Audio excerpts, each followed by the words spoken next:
Shalom jemaat GKI Arca Manik yang dikasihi Tuhan. Apa kabar hari ini? Semoga semua di dalam keadaan sehat dan sukacita selalu.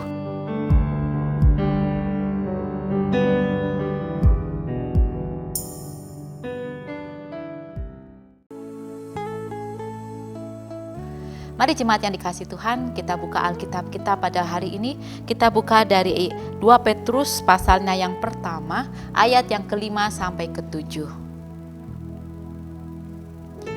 Justru karena itu kamu harus dengan sungguh-sungguh berusaha untuk menambahkan kepada imanmu kebajikan, dan kepada kebajikan pengetahuan, dan kepada pengetahuan penguasaan diri, kepada penguasaan diri ketekunan, dan kepada ketekunan kesalehan, dan kepada kesalehan kasih akan saudara-saudara, dan kepada kasih akan saudara-saudara kasih akan semua orang. Sebelum saya ajak Bapak Ibu Saudara-saudari sekalian merenungkan bacaan pada hari ini, saya ingin mengajak Bapak Ibu Saudara-saudari sekalian mengetahui situasi di mana 2 Petrus ini ditujukan. Surat 2 Petrus ini dilatar belakangi dengan bertumbuhnya sikap liar dan antinomianisme, yaitu sikap di mana orang memahami bahwa orang Kristen tidak perlu menaati hukum moral apapun. Karena mereka memahami bahwa orang Kristen sudah diselamatkan oleh Kristus. Kristus sudah mati dan bangkit untuk menyelamatkan manusia. Sehingga seseorang yang percaya kepada Kristus tidak perlu lagi menaati peraturan perjanjian lama. Tetapi realitanya orang-orang yang ada di kelompok ini, mereka hidup dengan liarnya. Mereka hidup tidak sesuai dengan ajaran Kristus. Mereka hidup sesuai dengan keinginan diri sendiri, dan mereka menunjukkan ego mereka di tengah-tengah kehidupan di sesama mereka. Dan juga sikap skeptis kedatangan Yesus yang kedua kali di dalam gereja. Mereka berpikir bahwa Tuhan Yesus tidak akan datang kembali. Tuhan Yesus sudah melupakan para pengikutnya yang ada di dunia ini.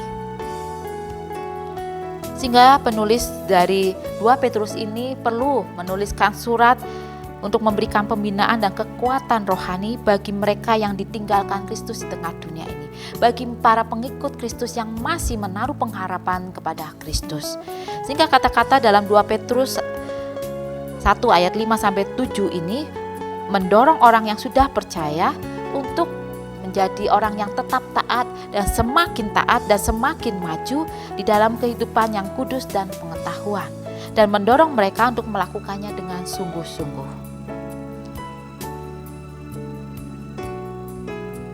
Di bacaan di ayat yang kelima menarik, dituliskan justru karena itu. Kalimat ini berhubungan jika kita mau melihat di ayat yang ketiga, karena kuasa ilahinya. Kalimat justru karena itu menunjukkan suatu sikap yang harus sungguh-sungguh berusaha, suatu konsekuensi yang mengalir atas anugerah Allah. Sehingga di saat kita mendapatkan anugerah Allah, kita harus melakukan sesuatu. Di dalam bahasa Yunani memakai kata spodon, kerajinan, kesungguhan, kehati-hatian. Jika melihat semua yang dituliskan, maka kalimat dari ayat yang kelima ini mau menunjukkan kepada kita, mau mengajak kepada kita bahwa kita harus menaruh semua semangat kita, semua usaha kita untuk melakukan apa yang diminta Kristus, apa yang diajarkan Kristus, apa yang telah diteladankan oleh Kristus, sehingga apa yang menjadi tujuan utama dapat tercapai dengan baik. Ayat 5-7 yang menjadi bacaan pada hari ini adalah bentuk usaha yang harus dilakukan oleh kita. Kita yang masih percaya kepada Kristus, kita yang disebut Kristen. Sesuatu sikap yang harus dilakukan terus-menerus. Bukan suatu sikap yang bisa seenak hati kita, kapan mau melakukan, kapan mau tidak. Di saat kita diberkati, kita melakukan. Di saat tidak diberkati, kita meninggalkannya. Cukup menarik, penulis menyebutkan karakter demi karakter, tetapi karakter yang sebelumnya disebutkan kembali. Semua ini bukan suatu kebetulan atau hanya ingin memperpanjang kalimat surat, tapi hal ini memiliki tujuan bahwa dari sesuatu yang sudah dimiliki tidaklah ditinggalkan, tetapi sesuatu yang sudah kita dapati menjadi karakter kita itu menjadi sesuatu yang perlu dikembangkan dan menjadi sesuatu yang tetap harus kita miliki, sesuatu yang harus kita hidupi. Jika kita memiliki iman, kita harus memiliki pertumbuhan yang lain, tidak berhenti di satu posisi iman. Sebagai seorang pengikut Kristus yang mengakui bahwa hidup kita sudah diselamatkan, hidup kita adalah anugerah, kita perlu merespon dengan mengisi hidup kita menjadi sesuatu yang lebih berguna, menjadi hidup yang lebih baik lagi. Tetapi dari 2 Petrus pasal 1 ayat 5-7 pada hari ini juga mau mengatakan, di saat kita mau melakukan sikap menjadi serupa dengan Kristus, bukan berarti kita diminta tidak memiliki keunikan diri kita. Kristus mengakui keberadaan kita, Kristus mengakui segala keunikan yang kita miliki. Karena itulah kita diciptakan menjadi diri kita yang berbeda satu dengan yang lainnya, sesuai dengan keunikan yang ada di dalam diri kita. Apa yang perlu kita lakukan setelah kita merenungkan firman Tuhan pada hari ini? Satu yang perlu kita tanyakan di awal, siapakah aku? Kita mau melihat, Bapak Ibu jemaat dikasihi Tuhan, bisa dibantu, ambillah cermin. Lihatlah baik-baik keberadaan kita di hadapan cermin. Suatu sikap yang sederhana, tapi kita bisa bercermin, kita melihat, kita menatap diri kita, kita menanyakan, apa yang menjadi kelemahan kita? Apa yang menjadi kelebihan kita? Apa yang seringkali kita akui, seringkali kita terjatuh dan kita melakukan kesalahan, mungkin kesalahan yang sama atau seringkali menjadi kesalahan yang meningkat, menjadi kesalahan yang lebih parah dari hari ke hari. Pertanyakanlah itu kepada diri kita sendiri. Misalnya, jika kita menjadi pribadi yang gampang marah, akuilah itu.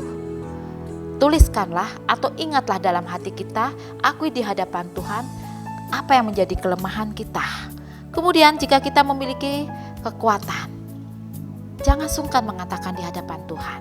Karena itu adalah anugerah Tuhan, talenta yang diberikan Tuhan. Kita tidak boleh menghilangkan, kita tidak boleh mengatakan bahwa anugerah yang kita miliki menjadi anugerah yang tidak ada apa-apanya.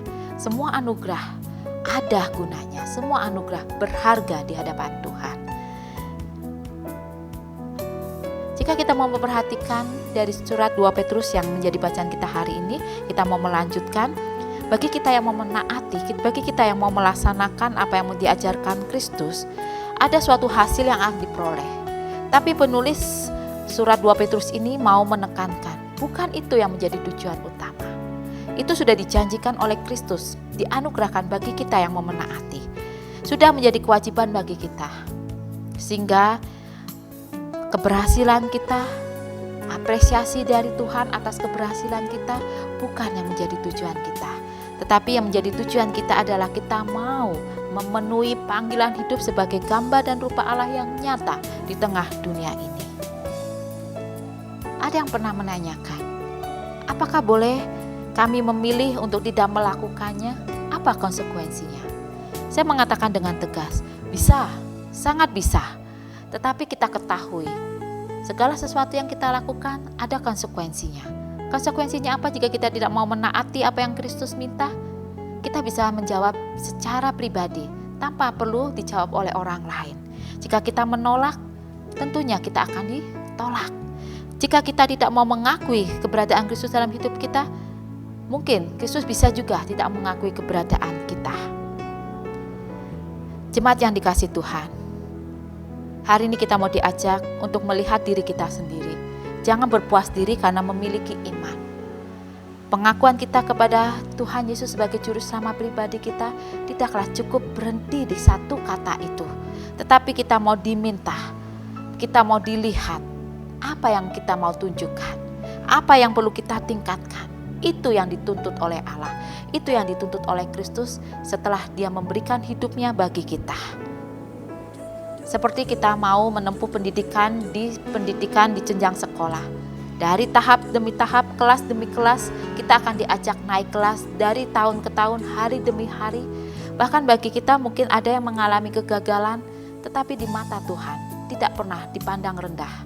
Tetapi Tuhan menghargai bagi setiap kita yang mau mencoba, mau berusaha, dan mau mencoba terus sampai kita berhasil. Tetapi bukan suatu hal yang perlu diabaikan, yang patut diabaikan jika kita mau melakukannya dan kemudian kita putus asa. Tapi kita perlu mengingat, sampai nanti kita menanti waktu Tuhan Yesus datang kembali, itu waktu kesempatan yang perlu kita hargai, kita isi untuk melakukan hal yang sesuai dengan apa yang Kristus inginkan. Selamat mencoba. Kita ada di dalam sekolah kehidupan. Kiranya kita didapati naik kelas dan kita didapati menjadi anak-anak Tuhan yang diwisuda kelak saat Tuhan Yesus datang kembali. Tuhan Yesus memberkati kita semua. Amin.